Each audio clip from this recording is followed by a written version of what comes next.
Hello students, video शुरू करने से पहले प्लीज चैनल को लाइक, शेयर और सब्सक्राइब जरूर करें। एक इम्पॉर्टेंट इन्फॉर्मेशन, अगर आपको इस वीडियो के नोट्स चाहिए तो डिस्क्रिप्शन बॉक्स में दिया गया डाउनलोड लिंक चेक करें। Thank you. चलिए शुरू करते हैं। इस वीडियो में हम पढ़ेंगे BLI 223 organizing and managing information के प्रीवियस ईयर क्वेश्चन और most important questions with answers. ये क्वेश्चंस आपके एग्जाम के लिए बहुत इंपॉर्टेंट है। अगर आपने ये अच्छे से कर लिए तो एग्जाम निकलना पक्का है। Let's begin. Question 13। What is an ontology? State its uses in knowledge organization. Question explanation. इस क्वेश्चन में हमें पहले ओंटोलॉजी का मतलब समझाना है और फिर बताना है कि इसका यूज नॉलेज ऑर्गेनाइजेशन में कहाँ कहाँ होता है। मतलब, कैसे ओंटोलॉजी इंफॉर्मेशन को क्लासिफाई, रिट्रीव और कनेक्ट करने में हेल्प करती है। फोकस यह है कि डिजिटल सिस्टम्स और लाइब्रेरीज में इसका प्रैक्टिकल एप्लीकेशन क्या है। आंसर। इंट्रोडक्शन। ओंटोलॉजी एक ऐसी फ्रेमवर्क है जो किसी भी डोमेन के कॉन्सेप्ट्स, कैटेगरीज और उनके रिलेशनशिप्स को क्लियरली डिफाइन करती है। फिलॉसफी में इसका मतलब होता है स्टडी ऑफ बीइंग, लेकिन इंफॉर्मेशन साइंस में ओंटोलॉजी का यूज नॉलेज को स्ट्रक्चर्ड और एक्सेसिबल बनाने के लिए होता है। ये एक ऐसा सिस्टम है जो लाइब्रेरीज और डिजिटल प्लेटफॉर्म्स में डेटा लिंकिंग, कैटलॉगिंग और सेमांटिक अंडरस्टैंडिंग को सपोर्ट करता है। Main body. ए। ओंटोलॉजी का मतलब और फीचर्स। ओंटोलॉजी एक फॉर्मल नॉलेज रिप्रेजेंटेशन है जिसमें कॉन्सेप्ट्स, एंटिटीज और रिलेशनशिप्स को डिफाइन किया जाता है। इसके मेन फीचर्स। फॉर्मल स्ट्रक्चर जो मशीन रीडेबल होती है। शेयर्ड वोकैबुलरी जो सब यूजर्स के लिए कॉमन होता है। डोमेन स्पेसिफिक फ्रेमवर्क जो किसी पर्टिकुलर सब्जेक्ट के लिए बनाई जा सकती है। Example, gene ontology biology field में उस होती है ताकि रिसर्चर्स एक हाई तरह के स्टैंडर्ड टर्म्स यूज करें। बी। ट्रेडिशनल टूल्स के कंपैरिजन में ओंटोलॉजी, DDC, UDC और टेसॉरस भी नॉलेज ऑर्गेनाइज करते हैं, लेकिन ओंटोलॉजी उनसे एडवांस है। टेसॉरस सिर्फ ब्रॉडर, नैरोअर और रिलेटेड टर्म्स दिखाता है, लेकिन ओंटोलॉजी सेमांटिक रिलेशनशिप्स का नेटवर्क क्रिएट करती है। Example, Dublin core metadata ontology digital resources के लिए वाइडली यूज होता है। सी। ओंटोलॉजी के uses in knowledge organization. Better information retrieval. Ontology context based search allow करती है, सिर्फ कीवर्ड मैचिंग नहीं। एग्जाम्पल, अगर कोई हार्ट डिजीज सर्च करे तो सिस्टम कार्डियोवास्कुलर डिसऑर्डर भी शो करेगा। Knowledge representation. ओंटोलॉजी एक लॉजिकल और स्ट्रक्चर्ड फॉर्मेट देती है जिससे नॉलेज बेसिस और डिसीजन सपोर्ट सिस्टम्स डिजाइन होते हैं। एग्जाम्पल, हेल्थ केयर सेक्टर में पेशेंट डाटा और ट्रीटमेंट्स को ऑर्गेनाइज करने के लिए ओंटोलॉजी यूज होती है। इंटरऑपरेबिलिटी और लिंक्ड डेटा। अलग अलग सिस्टम्स को कनेक्ट करने के लिए ओंटोलॉजी एक कॉमन लैंग्वेज प्रोवाइड करती है।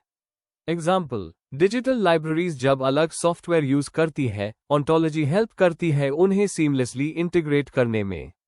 आर्टिफिशियल इंटेलिजेंस और मशीन लर्निंग। ओंटोलॉजी AI को ट्रेन करने में हेल्प करती है क्योंकि ये domain specific structured data provide करती है।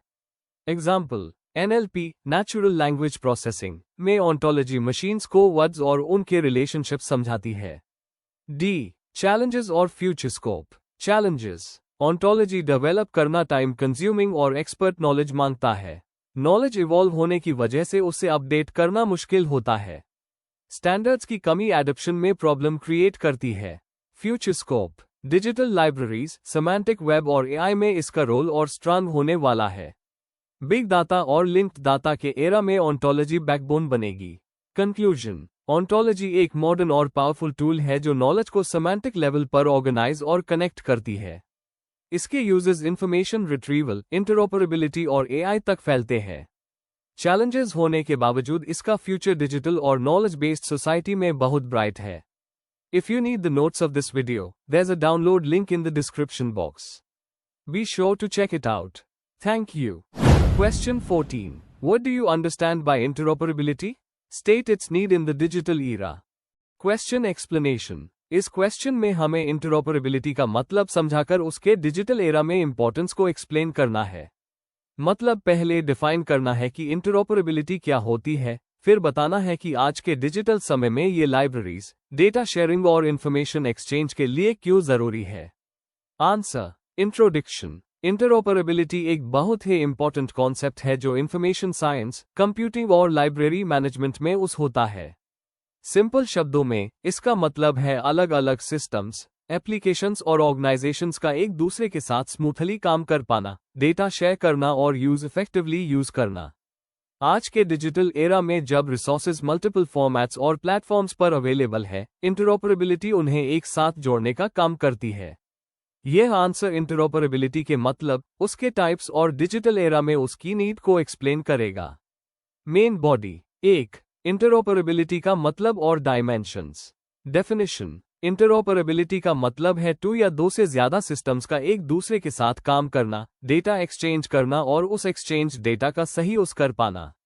Dimensions. Technical interoperability, hardware, software और प्रोटोकॉल्स का कंपैटिबल होना। सेमांटिक इंटरऑपरेबिलिटी, अलग सिस्टम्स में डाटा का एक ही मतलब समझना, जैसे मेटाडेटा स्टैंडर्ड्स। ऑर्गेनाइजेशनल इंटरऑपरेबिलिटी, अलग अलग इंस्टीट्यूशंस का प्रोसेसेस को अलाइन करके कोऑपरेशन करना। पॉलिटिकल, लीगल इंटरऑपरेबिलिटी, पॉलिसीज और एग्रीमेंट्स जो इंटरनेशनल कोलैबोरेशन को सपोर्ट करें। 2. डिजिटल लाइब्रेरीज और इंफॉर्मेशन सिस्टम्स में इंपॉर्टेंस। डिजिटल एरा में लाइब्रेरीज OPAC, डेटाबेसेस, रिपोजिटरीज और जर्नल्स यूज करती है। अगर इंटरऑपरेबिलिटी ना हो तो डुप्लीकेशन, एक्सेस बैरियर्स और इनएफिशिएंसी बढ़ जाती है। Examples. DSpace repositories OEPMH protocol के थ्रू एक दूसरे के साथ मेटाडेटा एक्सचेंज करते हैं।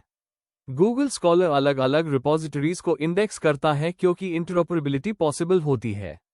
3. स्टैंडर्ड्स और टेक्नोलॉजीज जो इंटरऑपरेबिलिटी को सपोर्ट करते हैं। मेटाडेटा स्टैंडर्ड्स, डबलिन को MARC21, MODS, METS। Protocols, OAIPMH, Z39.50, SRU/SRW। Identifiers, DOI, ISBN, ISSN। Frameworks, linked data और semantic web technologies. 4. Digital era में इंटरऑपरेबिलिटी की जरूरत। ग्लोबल नॉलेज शेयरिंग, इंटरऑपरेबिलिटी से वर्ल्ड वाइड एक्सेस पॉसिबल होता है। Resource sharing, union catalogues और shared repositories बैन पाते हैं। Cost saving, duplicate data creation से बचाव होता है। User friendly services, integrated search और सीमलेस एक्सेस मिलता है। फ्यूचर नीड, AI और बिग डाटा के टाइम में इंटरऑपरेबिलिटी और भी क्रिटिकल हो जाएगी। कंक्लूजन, आखिर में कहना यह है कि इंटरऑपरेबिलिटी डिजिटल एज का बैकबोन है। यह एंश्योर करती है कि अलग अलग सिस्टम्स और ऑर्गेनाइजेशंस बिना रुकावट के कोऑपरेट करें। लाइब्रेरीज और इंफॉर्मेशन सेंटर्स अगर इंटरऑपरेबिलिटी स्टैंडर्ड्स अडॉप्ट करते हैं तो वो अपने मिशन, नॉलेज को सब तक पहुंचाने को इजीली अचीव कर सकते हैं। Before we end, please like, share and subscribe the channel for more such study materials and one important information अगर आपको नोट्स चाहिए तो डिस्क्रिप्शन बॉक्स में डाउनलोड लिंक दिया हुआ है, जरूर चेक करें। Thank you.